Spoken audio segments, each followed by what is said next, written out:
नमस्कार दोस्तों, आज के हमारे इस वीडियो में हम आपके लिए देव उठनी एकादशी की प्राचीन कथा लेकर आए हैं। एक समय की बात है, किसी नगर में एक राजा था। उसके राज्य में प्रजा बहुत सुखी थी। एकादशी के दिन उसके राज्य में कोई भी अन्न ग्रहण नहीं करता था और ना ही अन्न को बेचता था। सभी लोग फलाहार करते थे। एक बार भगवान श्री हरि ने राजा की परीक्षा लेनी चाहिए। तब भगवान श्री हरि एक सुंदर स्त्री का रूप धारण करके सड़क पर बैठ गए। जब राजा वहां से गुजरा तो उसने उस स्त्री को देखा। उसकी सुंदरता को देखकर राजा चकित रह गया। राजा ने उससे पूछा, हे सुंदरी, तुम कौन हो और इस तरह यहाँ बीच रास्ते में क्यों बैठी हो? तब सुंदर स्त्री बने भगवान बोले, मैं बेसहारा हूँ। इस दुनिया में मेरा कोई जानने वाला नहीं है। मैं किससे सहायता मांगू? राजा पहले ही उसके रूप पर मोहित हो चुका था, तो उसने उस सुंदरी से कहा, तुम मेरे साथ मेरे महल में चलो और मेरी रानी बनकर रहो। यह सुनकर वह सुंदरी बोली, मैं तुम्हारी बात मान लूंगी, पर तुम्हें इस राज्य का अधिकार मुझे सौंपना होगा। राज्य पर मेरा पूर्ण अधिकार होगा। मैं जो भी बनाऊंगी तुम्हें खाना होगा। राजा उसके रूप पर मोहित था, इसलिए उसने उस सुंदरी की सभी शर्तें स्वीकार कर लीं और उस सुंदरी को अपने महल में ले गया और उससे विवाह कर उसे रानी बना लिया।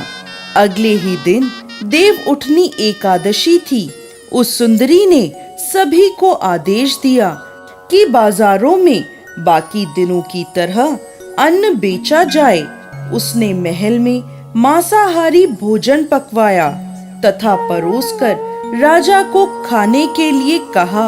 यह देखकर राजा बोला, रानी, आज देव उठनी एकादशी है, मैं तो केवल फलाहार करूंगा।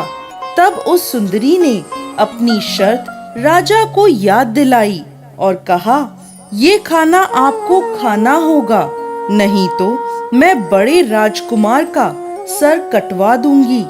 यह सुनकर राजा बहुत दुखी हुआ और उसने अपनी स्थिति अपनी बड़ी रानी से कही।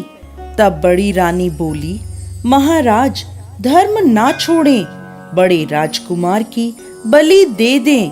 बेटा तो फिर मिल जाएगा, लेकिन धर्म नहीं मिलेगा।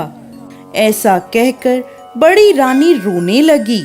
तभी बड़ा राजकुमार वहां आ गया। माँ की आंखों में आंसू देखकर राजकुमार ने अपनी माँ से रोने का कारण पूछा। तब बड़ी रानी ने राजकुमार को सारी बात बता दी। इस पर राजकुमार बोला, मैं सिर कटवाने के लिए तैयार हूँ। पिताजी के धर्म की रक्षा जरूर होगी। राजा दुखी मन से राजकुमार का सिर देने के लिए तैयार हो गया। तब उस सुंदर स्त्री के रूप में भगवान विष्णु ने प्रकट होकर असली बात बताई और कहा, हे राजन, तुम इस कठिन परीक्षा में उत्तीर्ण हुए हो। भगवान ने प्रसन्न मन से राजा को वर मांगने के लिए कहा। तब राजा बोला, हे प्रभु, हमारे पास आपका दिया सब कुछ है।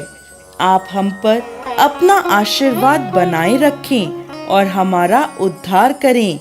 उसी समय वहां एक विमान उतरा।